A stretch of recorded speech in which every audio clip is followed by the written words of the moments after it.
तो आदाब, नमस्कार, गुड इवनिंग, सत श्री अकाल। एक बार फिर आप तमाम लोगों का स्वागत है क्राइम तक की कहानी के इस एपिसोड में। उम्मीद है पूरी फैमिली अच्छी होगी। सबसे पहले कल के लिए माफी, क्योंकि एक लंबे अरसे के बाद कल कहानी नहीं थी और उसकी बहुत सारी वजह थी। शूट पे भी बिजी था, ट्रैवल भी करना था और उसकी एक झलक भी आप लोगों ने देखी होगी आजकल क्राइम तक पे लगातार पूरा हफ्ता। हमारी कोशिश यही है, हमारी टीम की कोशिश यही है कि जो सुशांत सिंह राजपूत केस में क्या कुछ हुआ वो आपको बारी बारी से सब कुछ बताएं। तो उसी सिलसिले में मैं बिजी था, क्योंकि 14 जून को पूरे 1 साल हो जाएंगे सुशांत की मौत को लेकर, और उसके लिए चैनल आज तक के लिए डॉक्यूमेंट्री बनानी थी। आप लोगों के लिए भी कुछ उसमें से कहानी निकालनी थी और जो कुछ हुआ 1 सालों में उसकी गहराई में जाना था। तो इसलिए कल कहानी नहीं हो पाई, क्योंकि थोड़ी स्क्रिप्टिंग में बिजी था, लिखना भी था और भी काम थे, फिर ट्रैवल करना था। तो इसी वजह से मुझे मुंबई आना पड़ा और मैं मुंबई में हूँ। आज ही मुंबई आया हूँ और इत्तेफाक की बात है आज, हालांकि पहले से मालूम था। सफ़र में आपको प्लेन के बारे में पता है, डरता हूँ। ट्रैवल करते हुए बहुत सारे ऐसे हादसे देखे। एक हमारी जूनियर जो कभी इंटर्नशिप करने आई थी, बहुत ही प्यारी सी बच्ची, वो इंडिगो में एयर होस्टेस। तो आज 7 सफ़र हुआ। हालांकि मौसम ख़राब था, मुंबई से पहले बादल के बीच में प्लेन, तो काफ़ी झटके भी लगे, लेकिन अच्छा भी लगा कि कोई अपना जानने वाला भी उस प्लेन में है। दामनी नाम है उसका, और पूरे सफ़र के दौरान उसने बहुत ख्याल रखा और मुझे बड़ी खुशी हुई। हालांकि उसने अपना जॉब प्रोफाइल चेंज किया, जर्नलिस्ट बनना चाहती थी, उसी के लिए आई थी इंटर्नशिप करने। उसने मास कॉम किया था भोपाल से, लेकिन फिर बाद में उसने अपना इरादा बदला और एविएशन की तरफ चली गई। तो एक होनहार लड़की है और ऊपर वाले से यही दुआ है कि वो खूब तरक्की करे। तो अच्छा सफ़र था, थैंक यू दामनी। और दामनी घर से खाना भी लेकर आई थी मेरे लिए, चावल दाल आलू की भुजिया, बहुत ही टेस्टी और अच्छा था। तो मुंबई आना हुआ इसी सिलसिले में, और मुंबई में सुशांत सिंह राजपूत की जो 14 जून को 1 साल पूरे हो रहे हैं, तो हम सबका हक है जानना कि आखिर इस केस में क्या हुआ है। तो मैं कोशिश करूंगा कल डिटेल में आप लोगों को इसके बारे में बताऊं, बल्कि अगर मुमकिन हुआ तो कल की कहानी लाइव करते हैं। हालांकि सैटरडे है, सैटरडे रिकॉर्डेड होते हैं ऑफिशियली, लेकिन कल उल्टा करते हैं, कल कहानी लाइव। तो आप लोगों के जितने भी सवाल होंगे, जो पहले मैं जो भी बताना चाहूँगा बताऊँगा, उसके बाद आपके सवाल ज़रूर लूँगा। तो कल लाइव में आपसे मुलाकात होगी। सुशांत सिंह से जुड़े हुए जितने सवाल, मुझे मालूम है बहुत सारे लोगों के बहुत सारे सवाल हैं, लगातार मेल पर भी आने, तो कोशिश करूँगा उनका जवाब देने की। तो कल यही कोशिश है कि 9 बजे लाइव हो, बहुत जमाना भी होगी आप लोगों से लाइव बात किए हुए, तो कल लाइव पे सारी बातें होंगी। अब आते हैं आज की कहानी के ऊपर। काफी अरसे से इस कहानी की फरमाइश हो रही थी, ब्रूस ली। शायद हम में से कोई ऐसा हो जो ब्रूस ली को ना जानता हो। मुझे याद है कि हम लोगों ने जब ब्रूस ली की फिल्में देखी और जिस तरीके से पर्दे पर वो action scene, stunt, martial art, तो मार्शल आर्ट और ये सारी चीज़ें ब्रूस ली की वजह से हम जानते हैं। और उसकी वजह है जिस तरीके से बड़ी बड़ी फिल्मों में ब्रूस ली ने काम किया और वो फिल्में घर घर तक पहुंची। आज भी कई चैनल पे वो फिल्में चलती रहती हैं, तो अगर कभी नज़र पड़ जाए तो फिर नज़र हटती नहीं है, क्योंकि वो जो कला मार्शल आर्ट की, जिसको ब्रूस ली ने पूरी दुनिया में एक तरह से मशहूर किया और ब्रूस ली का एक नाम हुआ। हालांकि ब्रूस ली के खाते में सिर्फ 7 फिल्में हैं और इनमें से भी 3 फिल्में शायद उनकी मौत के बाद रिलीज हुई। तो कुल उनके जीते जी 4 ही फिल्में की और मौत के बाद 3। लेकिन इन 7 फिल्मों की वजह से भी ब्रूस ली का जो स्टारडम, जो उनका एक रौब, एक रुतबा था, वो किसी भी बड़े स्टार से कम नहीं था। पूरी दुनिया में उनकी फैन फॉलोइंग, पूरी दुनिया में उनके चाहने वाले। और अफसोसनाक बात यह थी कि सिर्फ 32 साल, 32 ईयर्स की एज में ब्रूस ली की मौत हो गई।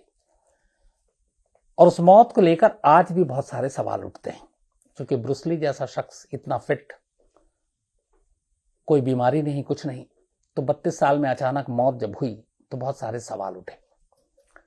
ये मौत कैसे हुई, सवाल क्यों उठे, ये मैं आपको बताऊंगा। उससे पहले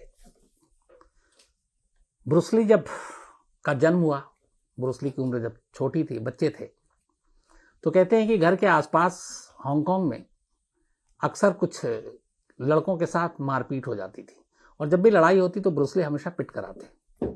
फिर ब्रूस ली ने अपने आप को बचाने के लिए कुछ ऐसे दोस्त बनाए ताकि दूसरे गैंग का सामना कर सकें, लेकिन वो दोस्त भी ब्रूस ली जैसे, वो भी पिट के आते। तो हमेशा लड़ाई जब भी होती तो ब्रूस ली की हार होती और वो पिटते, उसके दोस्त भी पिटते साथ में। और ये बात कई बार पिट के जब वो घर लहूलुहान पहुंचते तो माँ देखती तो माँ को बुरा भी लगता।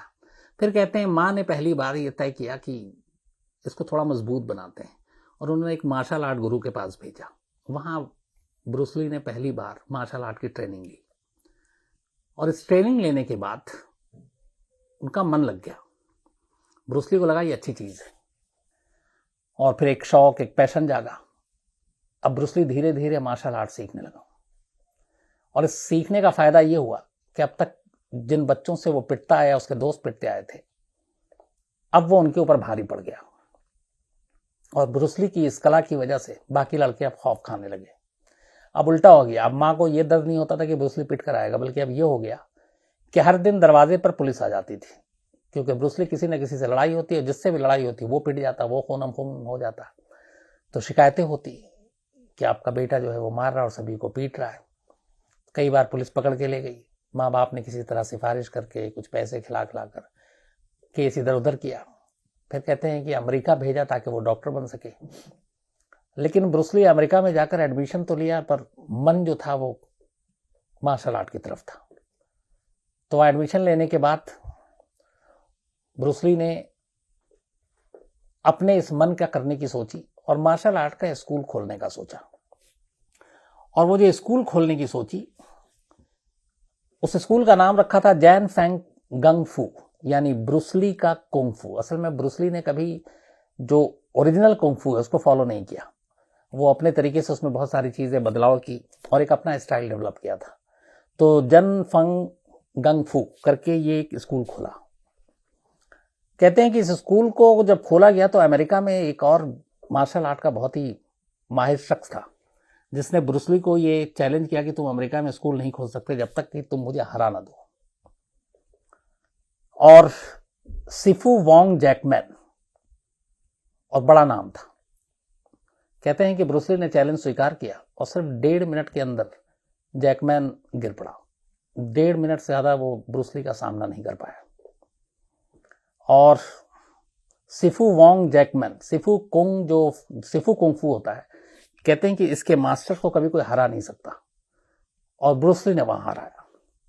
तो अब यहां से ब्रूस ली का नाम भी शुरू हुआ, स्कूल भी चलने लगा।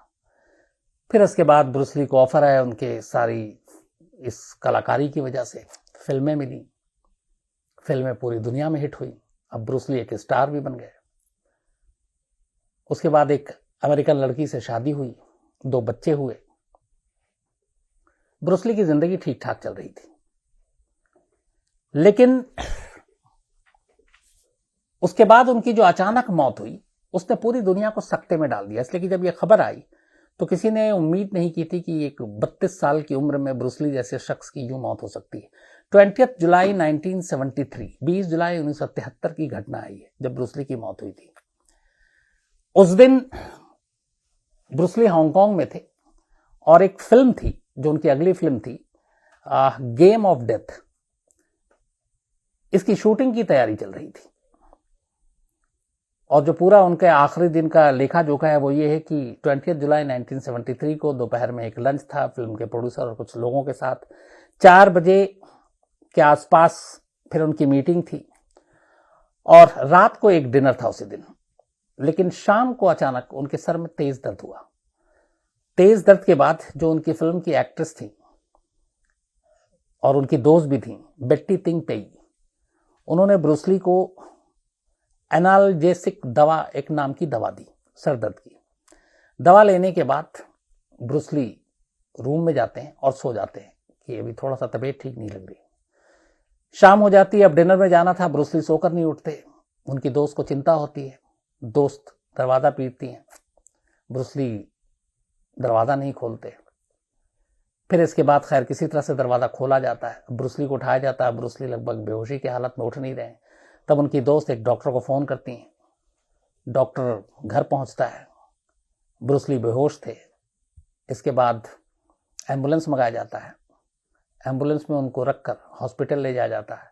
लेकिन जब वो हॉस्पिटल पहुंचते हैं तब डॉक्टर जो है उनको डेड डिक्लेयर कर देते हैं, मृत। क्वीन एलिजाबेथ हॉस्पिटल ले जाया गया था, जहां पर उनको डेड डिक्लेयर किया गया। अब ये तो रही कहानी का एक पहलू कि बिल्कुल 20 जुलाई 1973 को ब्रूस ली ठीक ठाक थे, अपनी अगली फिल्म गेम ऑफ डेथ की तैयारी कर रहे थे। दोपहर लंच भी ठीक से किया, बाकी दोस्तों के साथ भी रहे, रात को एक डिनर पार्टी भी थी। लेकिन शाम को अचानक सर में दर्द होता है, एक दवा दी जाती है, उसके बाद हॉस्पिटल ले जाया जाता है और उनको डेड डिक्लेयर कर दिया जाता है। जो पोस्टमार्टम रिपोर्ट आई, उस रिपोर्ट में यह थी कि ब्रूस ली की मौत की वजह उनके दिमाग में सूजन थी और उस सूजन की वजह से उनकी मौत हुई।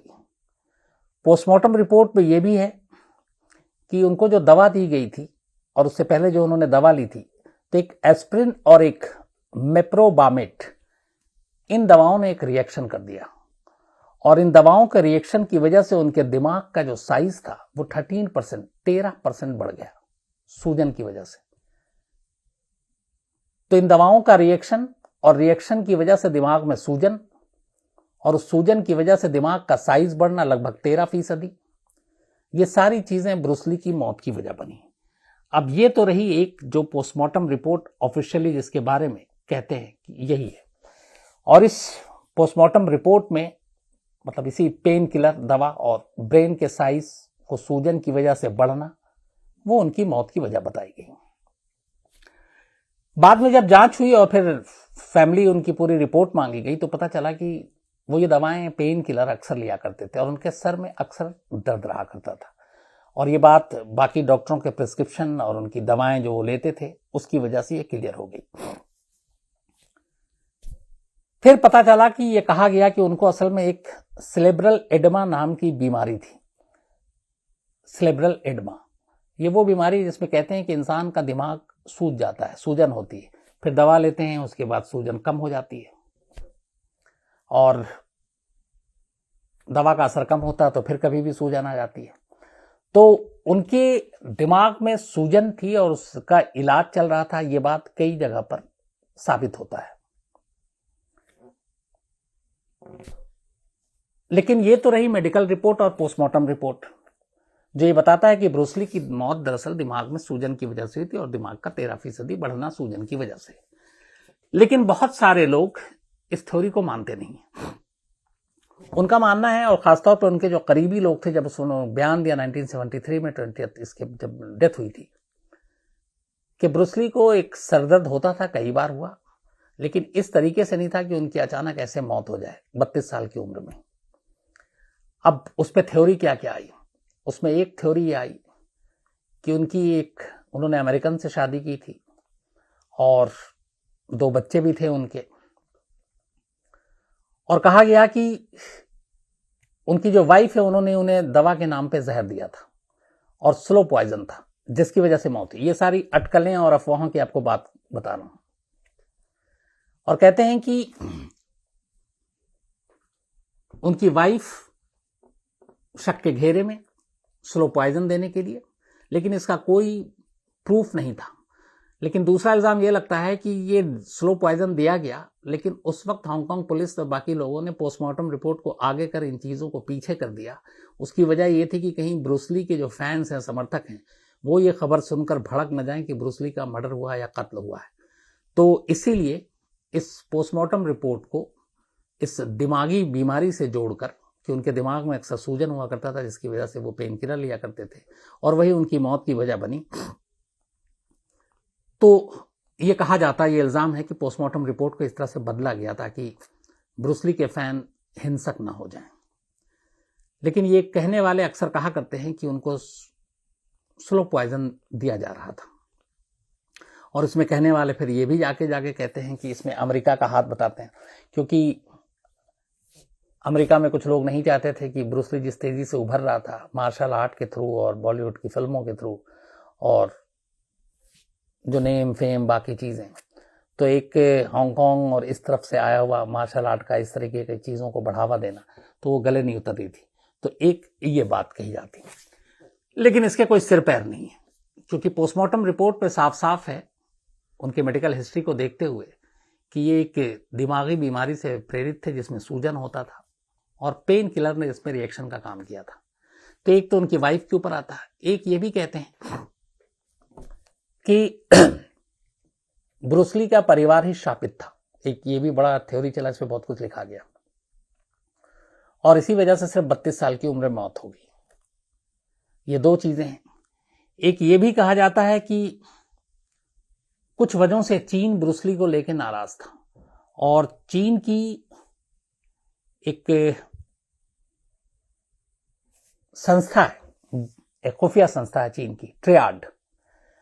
तो माना जाता है कि ये इल्जाम है, कहा जाता है कि जो चीन की संस्था है ट्रियाड, कुछ अनजान और गोपनीय कारणों से ब्रूसली के बढ़ते दबदबे से नाखुश, और इसीलिए उसने ब्रूसली की हत्या करवाई, और इसको एक तरह से दिमागी सूजन बीमारी का नाम दिया गया। चीन के ऊपर इल्जाम उठा, स्लो पॉइजन देने की बात आई, शापित होने की बात आई, लेकिन ये सारी कहानियां हैं।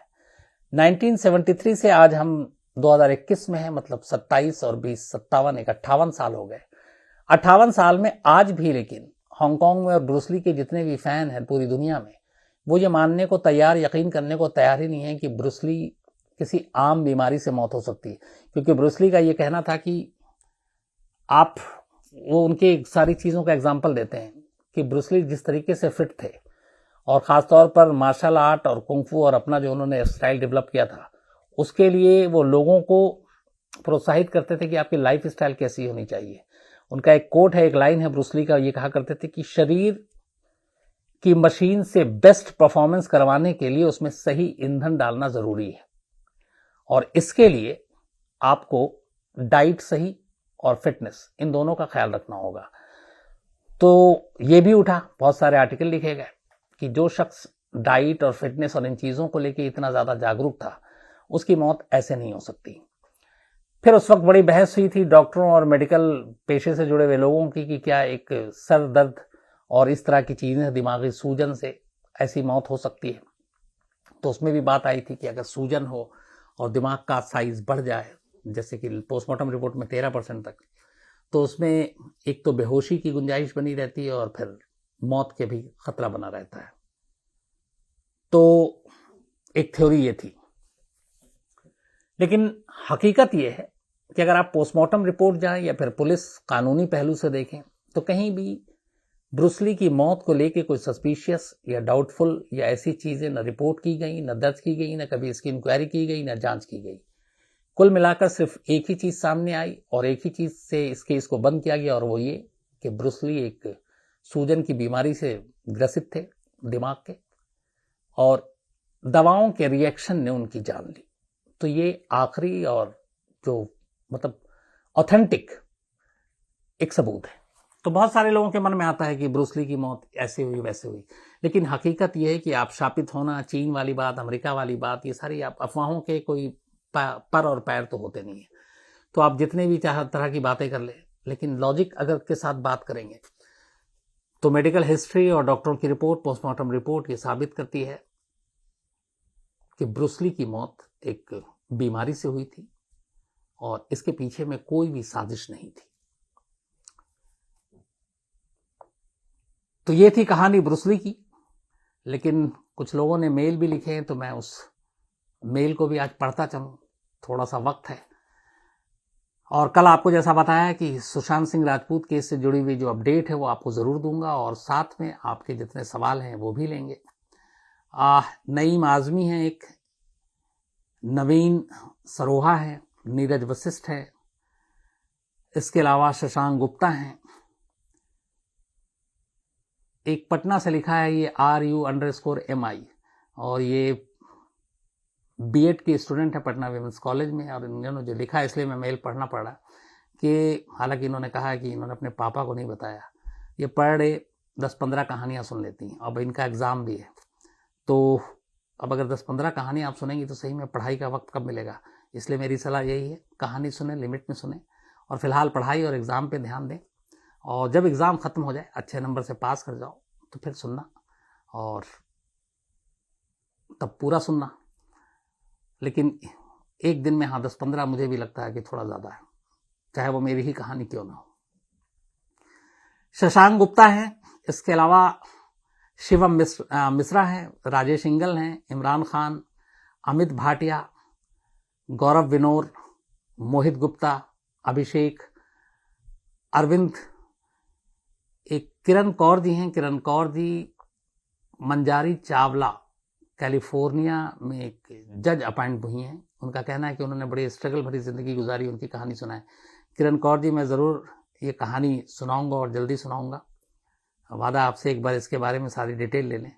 और किरण कौर जी, आपको बधाई, आपके हस्बैंड को बधाई। मैं क्राइम तक फैमिली को बताना चाहता हूँ, किरण कौर जी हमारी फैमिली मेंबर हैं और ये पटियाला से हैं, और इनके जो हस्बैंड हैं इनका भी प्रमोशन हुआ और ये SP security modern jail Kapurthala Punjab, तो वहाँ पे पोस्टेड हैं। तो बहुत बहुत बधाई आपके हस्बैंड को। और उन्होंने ये भी कहा कि आप सत श्री अकाल, ये सही है प्रोनाउंसिएशन, तो थैंक यू वेरी मच गलती की तरफ ध्यान देने के लिए किरण जी।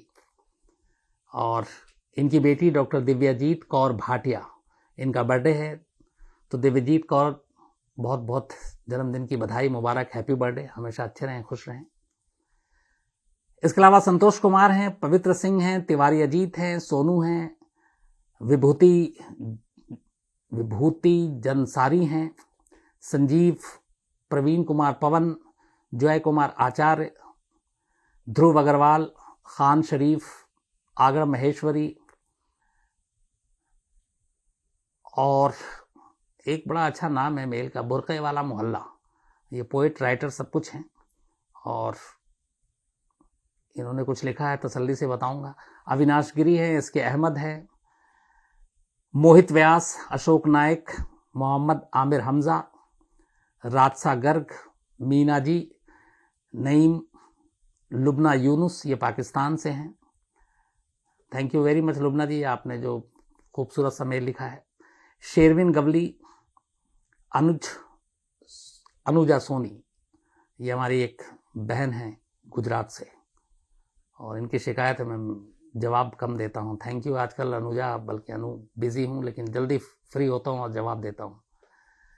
इसके अलावा दीपक, Hussain Niazi, Amardeep, Mayank, Sneh Srivastava, Gautam Sharma, Annie Singh, thank you Annie Singh ji, आपने जो मेल लिखा है, और थैंक यू वेरी मच। इन्होंने ख़ास तौर पर जो अभी एक स्टोरी थी चाइना के बस की, उसके ऊपर लिखी है। थैंक यू एनी जी। सनी शर्मा, सचिन विनायक, दीपक मिश्रा, आदित्य राजेंद्र केलकर, शुभांकर सूर्यवंश गुप्ता और रोहित राय, थैंक यू वेरी मच। आप लोगों की कहानी भी नोट कर ली है, तो जल्दी जल्दी बारी आएगी। और दूसरा ये कि कल फिर से एक बार आपसे कि कल कहानी होगी, और कोशिश मेरी यही कि लाइव होगी, और उसके बाद आप लोगों से बातचीत होगी। आपके सारे सवाल जो भी सुशांत से जुड़े हुए हों ज़रूर पूछिए, जितनी मेरी समझ होगी मैं, और जितना मुझे पता होगा मैं ईमानदारी से उसका जवाब दूंगा। तो आज इतना ही, अपना ख्याल रखिएगा, कल मुलाकात होगी रात 9 बजे। Thank you very much.